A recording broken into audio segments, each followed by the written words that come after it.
Dragon Age Veilguard. Do I need to say more? We all already know it's gonna be terrible.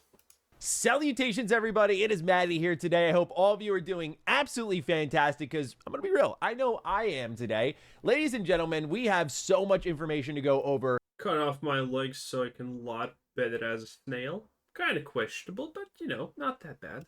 When it comes to Dragon Age the Veilguard, we have a brand new trailer to dissect the release date trailer, naturally featuring an October 31st release date. And we also have a roadmap of all the information we're going to get on Dragon Age the Veilguard, plus more leading up to that. I can't... Ooh, what the hell is this? I cannot wait when this drops. I want to see BioWare's faces when they understand, oh wait, the people who loved our game, the players who played it for the gritty atmosphere, now are suddenly not happy with it suddenly being a cartoonish Fortnite looking clown fiesta. How could this happen? We did not expect... I can't wait for it. I can't wait. I don't understand what the hell is wrong with all of these companies that have something that is a niche. And Dragon Age as a game is a niche. It's not the most popular thing. It's popular, but it's not like a groundbreaking, earth-shattering Dragon Pavilion Chinese type of mythological thing, okay? It's a game that has a lot of fans, and these fans expect a thing from it. And now they're just moving away from it, giving the fans something that no one asked in the complete opposite direction, and adding a lot of woke on top of it. Dude, how do they expect this to not be a disaster? At launch, we have physical copies, collector's copies, art books to go through. There is so much to dissect, so much to unpack. I was already... Bro, the art book is probably a children's coloring book at this point. On board with Dragon Age the Veilguard, but I saw this trailer, I was like, yo, how are we not, like, just being, okay, like, cautiously optimistic at the least? I mean, I don't know. Wait, what do you mean cautiously optimistic? Look at this. White token male, kebab salesman, and probably, a pit bull owner. I don't know. Okay, maybe on a second thought, maybe this is the best dumplings you have ever had in your life, but still really bad. Cautiously optimistic at the least. I mean, I just, as someone who's been very critical of BioWare for these last few games, am trying to hold myself back because I'm like, look, I don't want this to sting if it doesn't. When was the last time that BioWare did not shat the bed? Deliver, but what I'm seeing here, just, it looks really good. Like, Morrigan's back, Solus in wolf form, like, oh man, if they just deliver on some choices, some good writing, we got a little touch of romance and character interaction. Bro, what do you mean romance? Every character now is gay or bi or something like that. Well, what kind of... There's no way this romance is not going to be anything other than absolutely devastatingly cringe. Away from all the combat, like, there's some good stuff here, man. I'm so excited to talk about it all. But before I do, I'm also really excited. There is no way in living hell that a romance of the gay kind is ever gonna be good, considering the only reason it was made was just to be inclusive and woke. There is no way these romances are gonna seem anything but forced shit. There's no way. About food, so let me tell you about today's sponsor. Attention, busy people. Pay. It's something that I can get at my local gas station for less, and it tastes probably better. Wow, what a time to be alive. How about not today, though? How about not today? You don't know this because I deleted the video before it even... Bro, in before Americans are in the comments, but we're American, we don't have good gas station food. Yeah, and I don't have gas station rhino pills to make my dick up whenever I feel like it. It is what it is. It's a give and take type of thing. Even went live. I had a video scheduled for yesterday at like 5 p.m. and I was going to be talking about the things that I think BioWare needs to do in order to win some fans back, things they need to showcase based off the reaction of the initial gameplay reveal. One of them was late game gameplay. And one thing you'll see here in this roadmap that they mentioned is the week of August 19th. So next week, we're going to have high level Yeah, what the hell is this again? What is this fiesta? Oh my lord. combat and PC spotlight. Oh Another boy. thing I mentioned was romance is huge in gaming nowadays. I look at Baldur's Gate 3 and how the bear romance Yeah, no one asks for a lot of these romances. There are some games where romances should not be a thing. Now, admittedly, Dragon Age is not that type of deal. Romance should exist in Dragon Age, but not the kind of romance they're gonna provide to us, okay? Listen. Not that kind. There are some games that literally should not even have a hint of romance. There's plenty of TV shows that should not even have a hint of romance in them, but they do. Why? Don't know. took that game to a whole other level. And I don't think it was intentional, but you also get something like Cyberpunk 2077, where I think it was more deliberate in the terms of marketing. And yeah, it elevated it. People love game romance. And so you see here, the week of August 26th is Companions Week, where no doubt, based on what we saw in the release date trailer, there was a little touch of romance there. I think we're going to get into that on top of choices and how they interact with things. So I deleted that video because I was like, well, that's immediately redundant because BioWare's doing a lot of what I was hoping they would do. So that's why beyond what I saw, I was really excited. Is I feel like they're listening very closely. And after that gameplay reveal, they kind of had to re-strategize. I Listening to what? How everyone thinks this is gonna be a failure? feel. While I like the gameplay reveal, there's no denying that showing level 1 gameplay is a choice, a bold one. No RPG in its own right looks great at level 1. You always have the curve, and that's where the power and the progression comes from, and why the genre is so popular, because eventually you feel unstoppable once you've put all of these pieces together and come up with your own build. To start off at the base of all of that, can show, I think, mechanically that the game looked competent, but when it came to actually like the crazy things you could do, the teamwork that you could do, none of that was really present here. So I think a lot of things they have here lined up do have the opportunity to win people over. For example, this release date trailer I found reassuring for a number of reasons.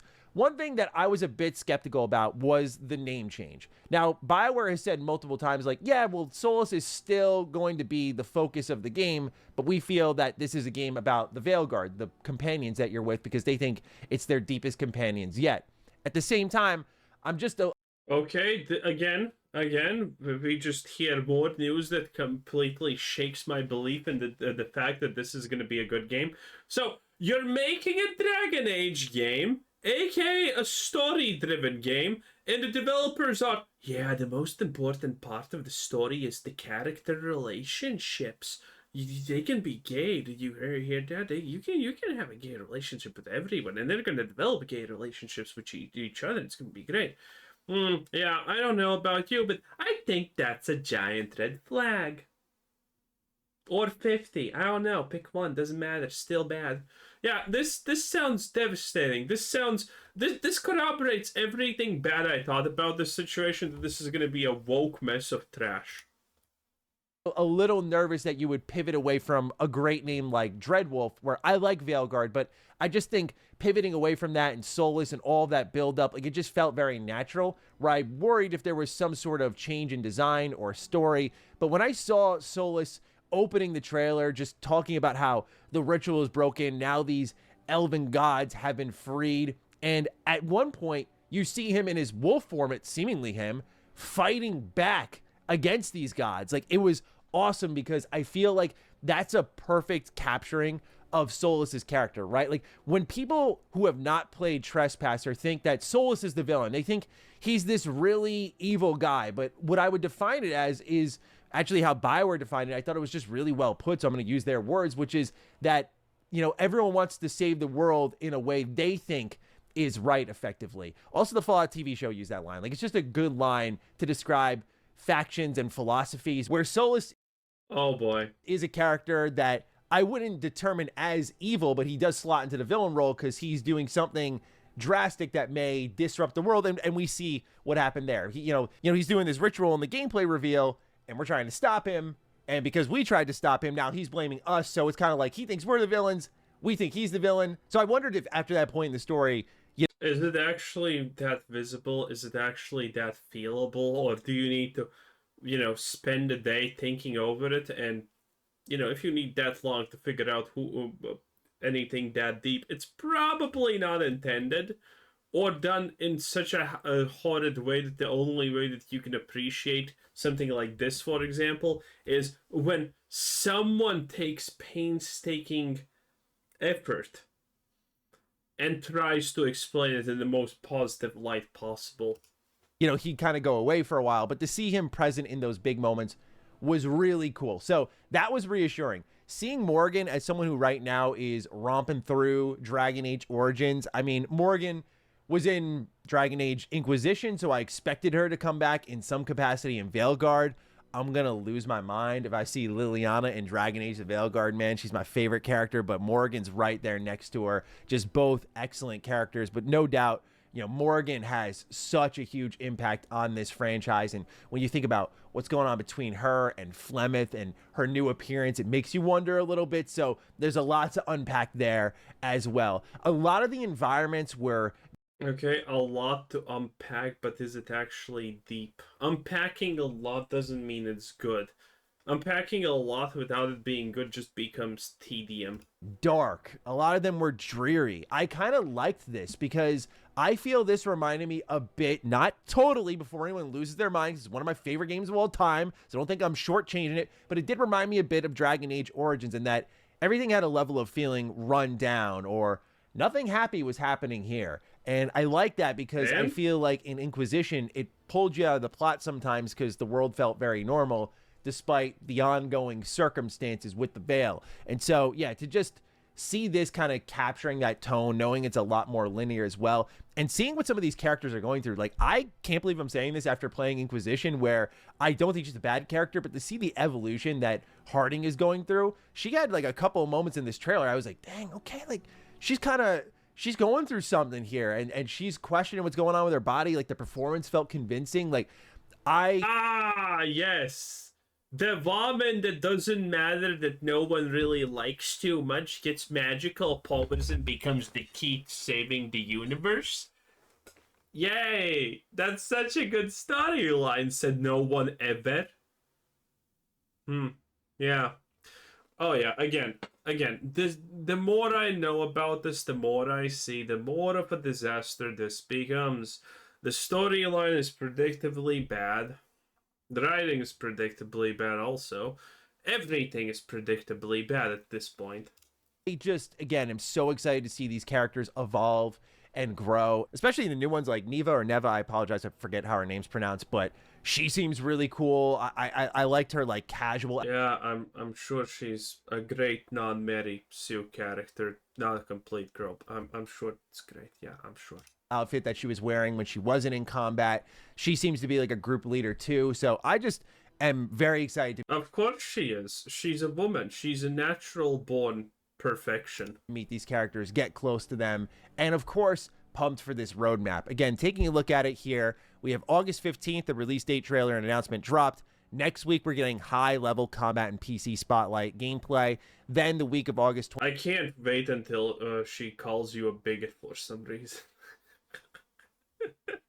26th, we're getting companions, so maybe like a new companion piece per day. Then on August 31st, there's a developer Discord Q&A where we'll get some new information. And September 3rd, IGN First month-long coverage begins. And yeah, they're going in on the coverage here for this game because just before Game Informer shut down... Oh yeah, IGN, I believe them a lot.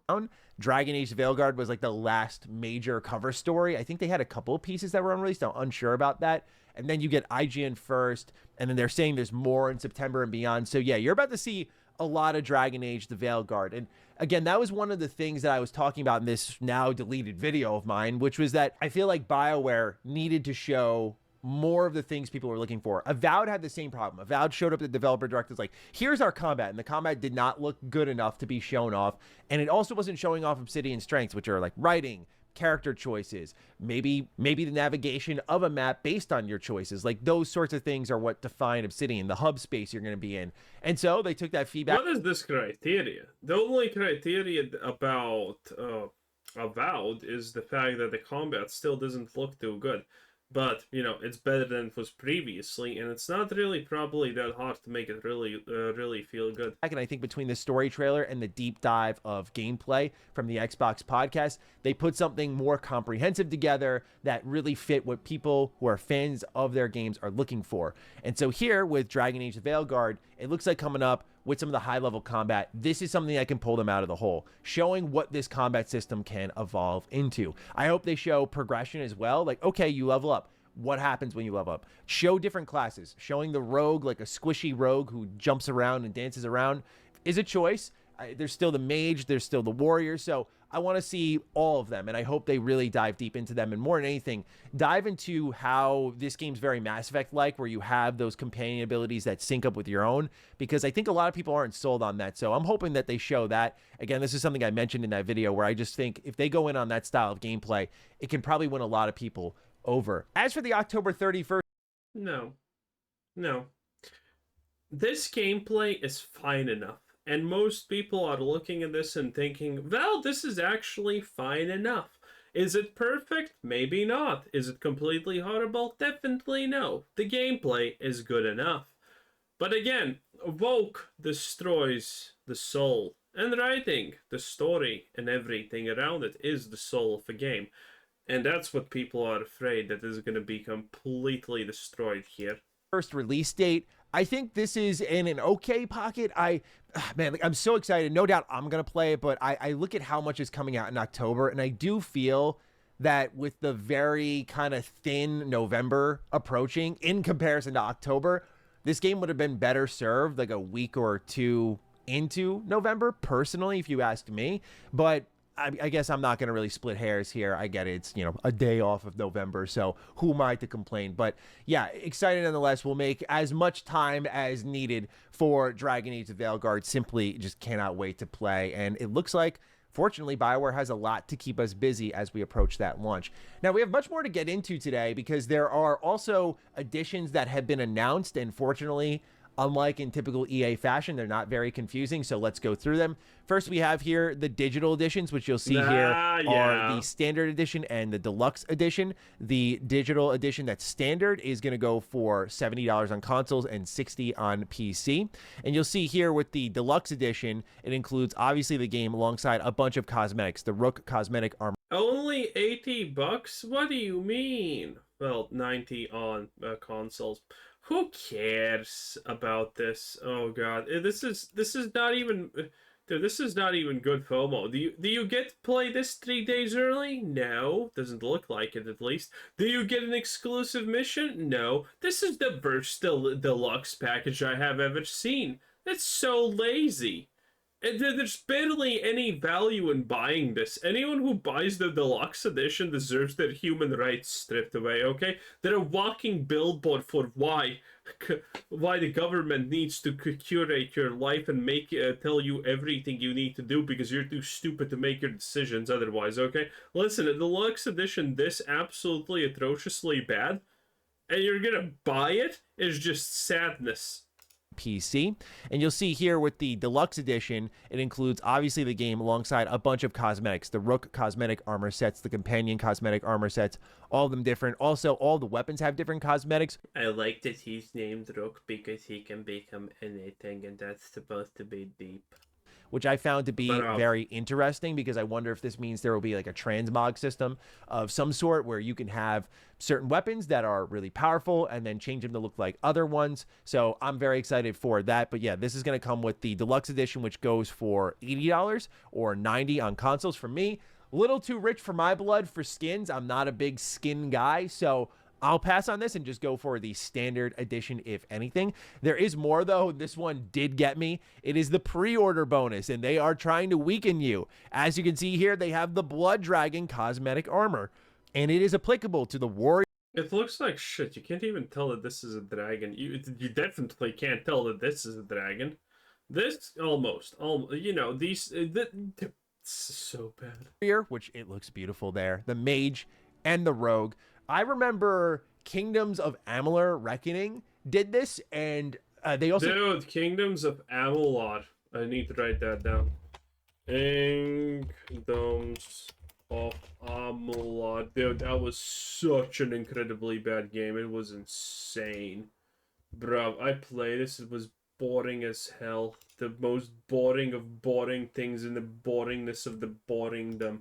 Holy, I need to go watch a video about it. It gets my blood boiling. They did it with Mass Effect armor too, and it was just so cool looking. There's something about that blood armor in Dragon Age Origins that just so nice. So yeah, I know we don't pre-order here, but I'm kind of side-eyeing that going, oh, this looks kind of fire. So that's there if anyone's interested. There's also a separate collector's edition that does not include the game. I used to be very against these types of things. Like, why don't you include the game? But as someone who's an even bigger collector now, I kind of like that people have the option to get the game digitally, and then if they want, pick up physical goodies separately so that they don't inherit a ton of junk. Dude, this is so insane. People who buy this just give me the money. I'll spend it on crack cocaine and hookers, and it's gonna be a better investment of your time, okay? Listen, well, look at this. Lydium dagger. This thing is probably gonna break the moment you try to stab yourself with it. So, good luck with that. Tedas map with quiver tube. What? A rook's deck. Oh my god, it's a deck of cards. Wow. Potion flask. Are you supposed to drink from that? Enchanted die. Oh my god, look at it. It's like, what do you want to kiss? Eyes, slap mouth, no, slap face, stab eye. What is this? And this costs 150 USD? Bruh, I could... If this costs 150 USD, I can probably sell my shit with sprinkles on top for 250 USD at this point. Wow, this is sad. Do not buy this. Or shelf space that they're not going to really utilize with the game. So here it is the Rook's Coffer edition, which again does not include the game. It arrives with a light up lyrium dagger, a map of Thetis with a quiver tube, Rook's deck, which is a deck of cards in the Dragon Age art style that I absolutely adore. There is a potion flask, which is pretty cool, an enchanted die, and this goes for 150 US dollars. So actually not too bad. There's also the companion litho print, which you can like frame and put up on a wall. Looks really, really cool. There's also the Dragon Age the Veilguard Verantium pack, which comes with a steelbook, the collector's box, as well as a notebook, and a metal poster of the art that was actually... Notebook? Most people don't even know how to write with their hand anymore. What do you mean a notebook? First revealed with Dragon Age Dreadwolf, and this looks pretty good as well. And last but not least, there is the art of Dragon Age the Veilguard by Dark Horse, which is the standard edition going for $50. It's a 256-page art book with a behind-the-scenes look at... Okay, Dark Horse would do at least a good job with the art, but again, it's... Oh my god. People who buy this stuff. Versus people who don't have money and buy this stuff. Dragon Age the Veilguard. So yeah, a lot to spend your money. You know how many collector's copies of anything I have? 0. You know how many I will have in the future? 0. You know why? Because that's a waste of money and I feel bad and stupid about a choice like that. Wow. Even if I was a millionaire, I would not buy this crap. Money on this kind of gives me Fallout 4 vibes, where they time the release date announcement with all of the merch, and so here you go spend all of your money, will ya? If anything really interested me here, it would be the Rook's Coffer edition. I thought the light up lyrium dagger was kind of... Yeah, sure, Maddie, sure. Anyway, that was Maddie plays 10 out of 10. Oh my god, I can't wait until this launches and it's a disaster. Bye bye.